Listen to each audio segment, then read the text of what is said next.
Welcome to another episode of Real Life Survivor Stories. Today we have with us in the studio Erica Arbeau, all the way from Woodstock, New Brunswick. Thank you so much for coming in today. Thank you. Driving all that way. Now, you have shared your story with me, and you are a real life survivor of several things. Yeah. And what you've shared with me is drug addiction, sexual assault, childhood trauma. Yeah. Yeah, that's a few. So from there, I'm going to let you take over and take us to where you are now and kind of like when you knew you were going down that path kind of thing. Like, how did you know, once all that started happening to you, like what state of mind were you in? It wasn't a clear state of mind. Okay. I was 8 when it started. Wow. And it started with nightmares, and then PTSD hit me. And from there, I was put into a group home. Wow. And the group home didn't sit well with me. So I was a constant runaway. I was always in trouble with the law. Right. And I unfortunately bit off more than I could chew with the law, and I got locked up for a little while as a juvenile. I was in a juvenile detention center. Right. When I got out, I promised I was going to be clean. I didn't stick to that promise because it was just the easy way out, so I didn't have to feel. It numbed everything. Right. So I went right back to the streets. I went right back to the drugs. I went right back to the same crowd that I shouldn't have been around. And then one night we were all going out, and I happened to meet up with a childhood friend. Right. And we kind of just fell in love that night. And from there, he gave me a choice. He said, I care about you. I want you to be clean. He said, I'm going to give you a choice. You clean up. Yes. Or you keep going. And I've cleaned up. I'm 25 years sober, October 11th this year. I told you with these high fives. Proud of you. And yeah, I haven't looked back. The drugs have been a thing of the past. Right. And addiction is now just a word I speak and a story I tell. And the sexual assault has left me with PTSD. I'm still dealing with it as an adult. A lot of nightmares. Right. A lot of places I avoid because of reminders, which has caused major stress and anxiety. Yes. I've cut myself off from the world, and I'm getting better and thankful for my husband, because if it wasn't for him pushing me to, hey, let's go out and do this, or let's go here, I wouldn't, and I would stay in my little confinement. Right. On my farm. Right. You were telling me, before the show, we were sitting here just reminiscing how, you have kind of isolated yourself. I have. Yeah, but just think about today. You're here today, sitting with us, at Real Life Survivor, and we're sharing this amazing story that's going to help so many people out there watching. You're healing. You're healing by telling the story. Not just them, but yourself, little by little by little. And God sends you an amazing person as your husband, and he's kind of like shadowing over you and guiding you and kind of like rebuilding you, who you were before all this happened. Yep. So you've come a long way. I have. Yeah. And it's awesome. We have 2 children that they've grown, but I've never hidden anything from them. I've been very real, very blunt about, my life, how I grew up. And I made the biggest vow to them that they would never grow up in that situation. And I had somebody ask me, they said, well, what do you think you're doing different with your kids? Right. That wasn't done with you. And I said, well, I love my kids. There you go, right? That's just it. So they're my reason, they're my push. Mm-hmm. And if it wasn't for, all 3 of them, my husband, my children, that's why I'm here. That's why I'm able to say, hey, you have an amazing circle. Yeah. Yeah, I really do. You really, really do. Yeah. And it's so incredible because a lot of people, when they ask you, like you just mentioned, what are you doing different with your kids? A lot of people will follow the path of their parenting, and pass it on to their children and treat them the same way. But a lot of us out there, like you, are doing just the opposite. So that's incredible. I mean, that's a very strong mindset, and you should be proud of yourself. Seriously. I am. Yeah. The biggest thing I've been told my entire life is you can't, you won't, you never will. Absolutely. I'm the definition of stubbornness and be like, yes, I can, yes, I am, and yes, I will. There you go. There you go. I've tried to beat every statistic I was told I was going to be. Well, there. And here you're living proof, right? And your testimony for all that you've been through. There's a lot that you have shared, and 25 years clean and sober. That's wow. Yeah. That's incredible, right? Thank you. Yeah, that's amazing. I'm proud of that one. How has that impacted your life? Like, I know you already mentioned that you feel like you're isolated. You don't want to go out. It's just it's safe to stay in your bubble, like where you feel safe with the people around you, right? Yeah. And I know that's kind of how that's impacted your life. But what other things has it done to you that you still struggle with? Day to day. Yeah. Talking on the phone even. Right. Talking face to face even. Yeah. But you're doing it. I'm so proud of you. Shopping, just going out to get groceries, or the biggest one is getting a phone call from a friend. Hey, do you want to come out and do this today? No, I'll rather stay home. Like, I'm very much, I don't take a lot of opportunity to go out and do something by myself. That's not attached to my safety net. Okay. Which is okay. Yeah. I've learned to adapt myself. I have an amazing husband that made my dreams of owning horses come true. That's incredible. So I've really thrown myself into becoming a better rider, becoming a better owner, and putting myself out there and pushing myself out of that comfort zone, because I wasn't comfortable at all at one point. And now I don't mind going out in the pasture and hopping on a horse and going for a ride. Or what I always say, Erica, is your passion is your purpose. Absolutely. And I believe that, because I mean, you spoke about photography, before the show. We were chit-chatting there, and your love of horses. Now, if you put that in perspective, and you just focus on that, it can become a thing that can actually be a healing thing and make you grow, or help you grow, I should say, and make it so you're not so out of touch with the world, kind of thing. Yeah. You know what I mean? Well, I think it's a beautiful thing. I've booked my first photography session for somebody else to go photograph their horses. So that's so cool. See, I'm putting myself out there and doing what I love around things that I love, and it's exciting. Yeah, you're kind of getting your second breath, kind of thing. Do you find it's kind of like that? Yeah, and with the kids grown up, that's exactly what I feel like. I feel like I've got a chance to do me over again. Yes. And make things right with myself, not necessarily for anybody else's. Right, and it's not something that happens overnight. It's not like, okay, I'm all better now. A lot of people, I've met a lot of people, not so much the stories that we share, but just outside of the stories. And a lot of people that I know, and they've gone through traumatic times, and I see patterns and I see things, and I'm just like, are you good? Yeah, I'm okay, I'm all better now. I'm thinking, I don't think anybody's ever better from what they go through. You work on yourself every single day, and you become better and better, and get a little bit better and better, and you feel a bit more safe. And that's basically where we put ourselves, kind of thing. Yeah. But it's never like I'm all better. I'm always thinking, you're working on yourself. Yes. And to feel safe again. Yeah.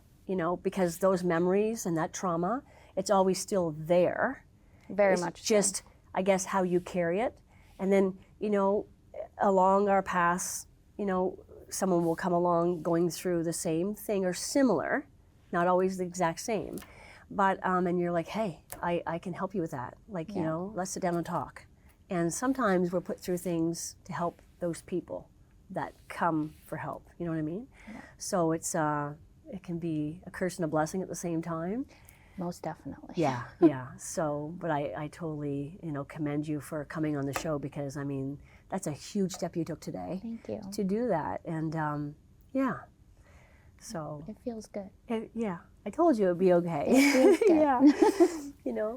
once you get sharing, and like I say, you know your story. You're the author of your story. You know exactly how it started, what went on, you know, who was involved, and you know, how you got through it, and the things you heard and the things that you saw. And you have to live with that every day. Like I always say, like, people will go through things, and you know, it really depends on the circle that you surround yourself with outside. But when you, at the end of the day, when you go home and you shut that door, it's just you. It's just you and your family, but it's just you and your thoughts. So, I mean, it's a challenging thing, and our mind is a very powerful thing. It is. You know what I mean? So it's, you know that old saying, mind over matter kind of thing? Yeah. But I really believe it's who you surround yourself with. And you seem like you have an amazing support group here. I do. Your husband seems, I met him earlier before we started the show, and he seems really amazing, and he's, you know, your healing partner, and through all this, and I'm just glad that you have him. He's done a lot. He's healed And he's things seen that I a lot. never That's right. thought could be healed. Right on. So in a world where I trust no one, he was that one person to break that wall down. And you only need one person. Yeah. You really, really do. I mean, you could sit and tell your story to, you know, 20 different people, you know, and then you get up from the table and you walk away. You know, are they going to be a phone call away, or, you know what I mean? Were they just there to listen to the just for the interaction? But you need that one support system, and that's all you really need. That one friend, or your husband, or whoever it may be. So I'm glad you have that, because you are a strong woman. I mean, you've like I say, you've come here today, and you know, you had talked about anxiety and depression. Mm-hmm. And also, if you could elaborate a little bit on the condition that you said that you have. Yeah. So you have numerous autoimmune diseases? I do. Right. If you could just talk a little bit about that. Due to the sexual assault and abuse as a child, I now suffer from an autoimmune condition called interstitial cystitis. Okay. So my bladder, it's also called painful bladder syndrome. Okay. So it causes constant pain and spasms, but 13 years ago, my bladder completely stopped working. Wow. So the nerves just died. I've got nothing left. So I have to use medical devices in order to drain my bladder now. It doesn't work on its own. Is that from the sexual assault, or is that from the trauma of it? That's from the assault. Wow. Yeah. I'm so sorry. I'm not. Okay. I'm sorry for the abuse. I'm sorry that it happened. I'm sorry that he still walks the face of the earth, but it makes me a rare individual, and I've learned there's so many more people out there that suffer with the same thing for the same reason. I love that. So it's made my voice a little bit louder. There you go. And I've become a little bit of an ambassador for the disease. Right. And then there's another one attached to it called Fowler syndrome. So the tubes leading from my kidneys to my bladder, they've narrowed. So I often have problems with like kidney stones, surgeries, pain, you name it, it's there. And then I'm just recently diagnosed diabetic. Okay. And that's a little bit out of control. Right. But in 2017, I went into anaphylaxis for no reason at my son's 16th birthday, and I died on our kitchen floor. Wow. And when they brought me back, I don't remember a whole lot. I remember ambulance being there, and I remember just not being able to breathe. And she said, Erica, you're in anaphylaxis. She said, what did you take? And I said, I took an Advil because I had a toothache. We had ice cream cake, and I was like, I had a toothache. Right. And she said, we're going to the hospital, like, quickly. And I don't remember much after that. Right. And when I got into the hospital, the doctor looked at me. He said, I gave you enough epinephrine to kill a horse. He said, I don't understand how you're still alive. He said, but this is serious and this is not normal. So from there, I got put with specialists and immunologists and everything. For sure, yeah. And I have something that causes, it's spontaneous anaphylaxis for no reason. And they can't tell me why it happens, when it's going to happen. It can be, I could be sitting here with you. You mentioned that earlier. And you have a special pack over here in case. Yes, well, medication's hidden, but it's here. Wow. And I have to carry upwards of 13 EpiPens on me at one time because my heart and my body just doesn't react to the first few doses. And it can just happen. So we've been tested for allergies, and I'm not allergic to anything, but my body acts as if I'm allergic to everything. Really? Even water, food. That's scary though, isn't it? Air, clothes. You just don't even know, like, you could be just here, or you could be just going outside and it just happens. Fine example. There's no warning. I was sitting on the couch 3-4 weeks ago. I just felt funny. Yep. And my husband had been home, and I said, I don't feel well. I said, I feel off. And at that time, it was within 5 minutes, I was on the floor. I don't remember. So there is like a warning. You kind of start feeling... Sometimes. Sometimes? Sometimes, not all the time. Sometimes my lips will swell. I do deal with chronic hives 24/7, so I have them all the time. If I shower, it's like blisters on my skin. Is there anything that causes that? Did they say? We're still working investigating with doctors, yeah.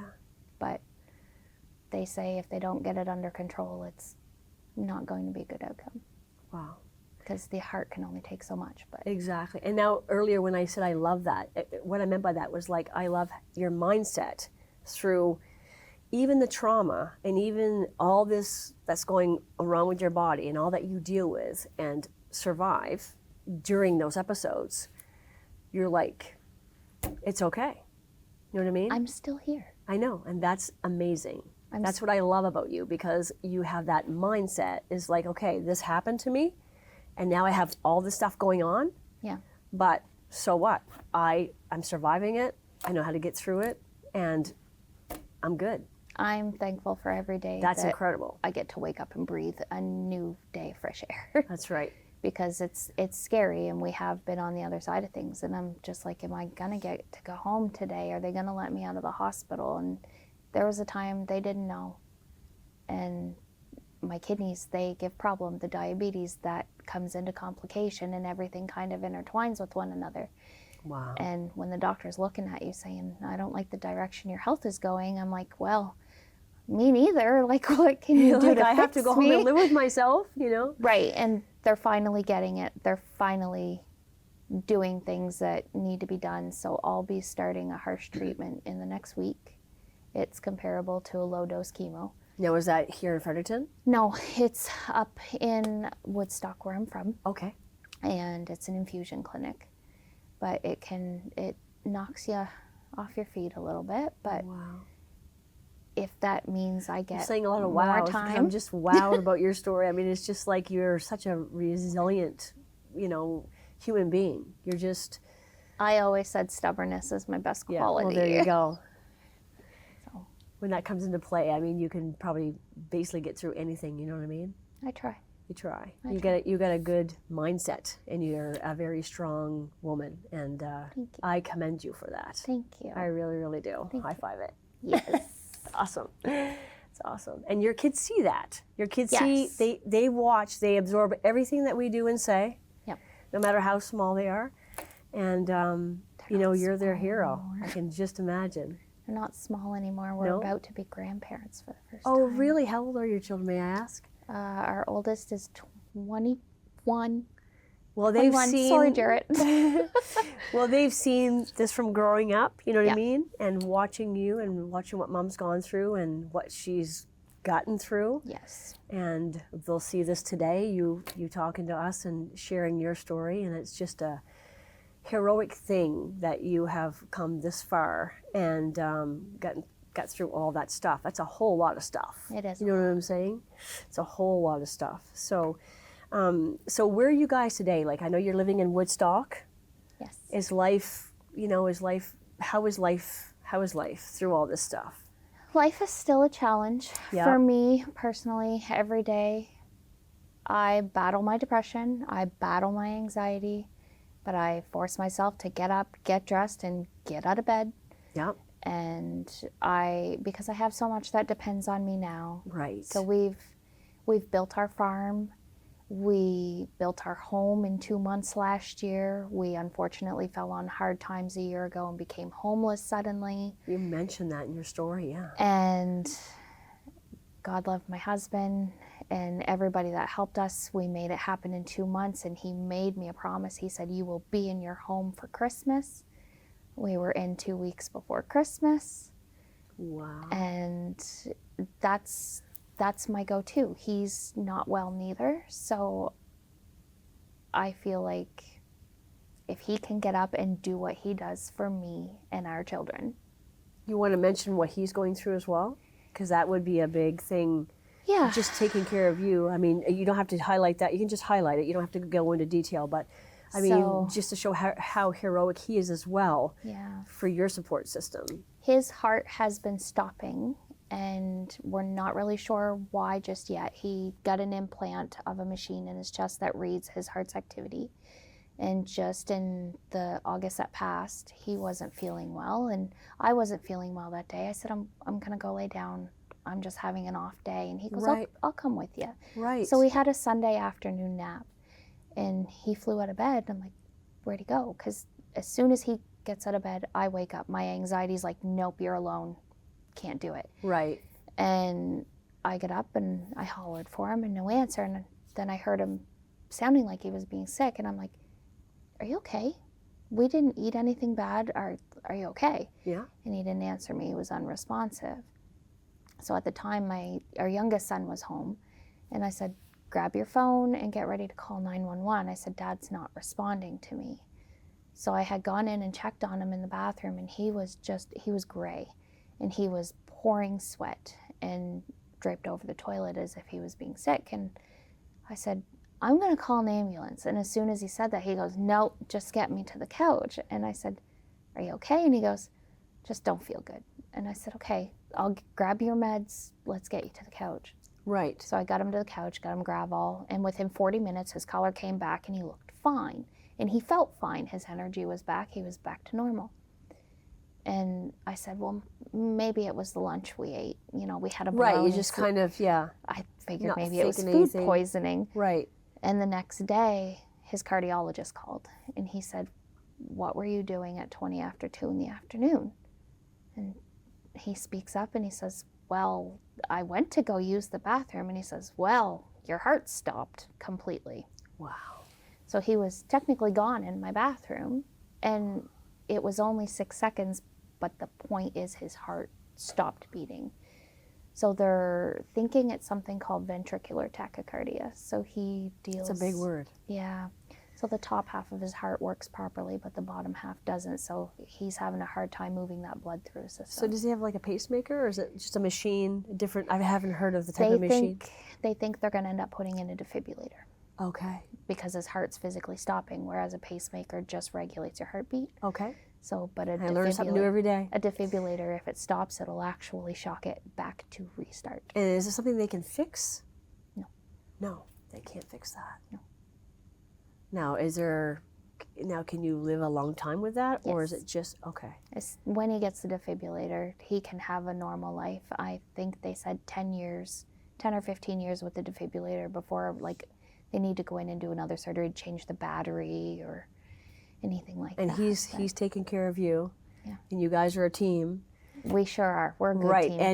And you're holding each other up. That's why I wanted you to share that part, because you did share that before the show. Yeah. We always chat a little bit before the show here, and you shared that with me. So that's why I want you to share that with the viewers, because it's a huge thing. You know, they always say, as a mom, they say, you know, if you don't take care of yourself, you're no good to your kids. You know what I mean? Right. But when you're not feeling well and Dad's not feeling well, but you're both, you know, teaming up and keeping each other, you know, afloat kind of thing, it's incredible. So we have this little thing. Everybody says that person's my rock. And a friend of mine spoke up one day and she said, no, he's not your rock. Rocks make you sink and hold you down. Yeah, that's a good point. And I said, okay, he's my styrofoam. So styrofoam you can float on. That's right. And carry on. Yeah, so makes total sense. He's my styrofoam. He's your styrofoam. I'll have to keep that in mind. Yeah. So again, I want to thank you for coming on the show today. And just in closing, what message would you give the viewers that are watching today that may be going through something that you've gone through, maybe something similar, or maybe, all the things that you've gone through? Like, I know that a lot of our viewers that are watching, they can relate to our stories. Yes. Maybe not every single thing, but there might be something that you say that when they're watching, they're like, hey, I'm going through the same thing. Like, wow, I can't, that's incredible what she did. And you don't feel so much alone. That's why we do these stories here at Real Life Survivors. So you watching don't feel so alone at home, knowing that there's other people out here going through the same thing. Because I always think to myself, like, there's a saying that people say, like, there's always somebody worse off than you, kind of thing. Absolutely. And I understand that, and that's true. But when you're alone, with your condition, whatever that may be, or situation, or whatever that may be, you know what I mean? You're alone with that. And it's not that you're being selfish, not thinking about other people. It's just that you're trying to figure out, how am I going to get through this? Maybe you just got some bad news. Maybe you were just diagnosed with something. Maybe you lost somebody. There's so many variations. But it's just, this show is for those people that are going through their situation in that moment, to know that we're here to share your stories so you can help them at that end to say, hey, I'm over here, I understand, I get it, and we're here for you, kind of thing. So, yeah. Well, don't give up. Make your voice be heard. Advocate for yourself. And when you feel like you're in a tailspin, the wheels stop eventually. Yeah. You will get out of it. You will. And it's your mindset, right? It's where you put your mindset, and meaning your mindset, meaning like your headspace. Like, yep. you can overthink. We've all done it. I've done it, with my own situations. You can overthink and make yourself sick. You know what I mean? Mm-hmm.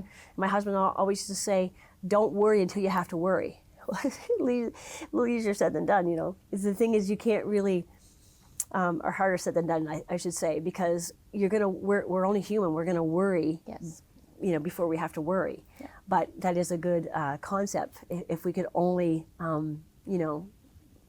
do that.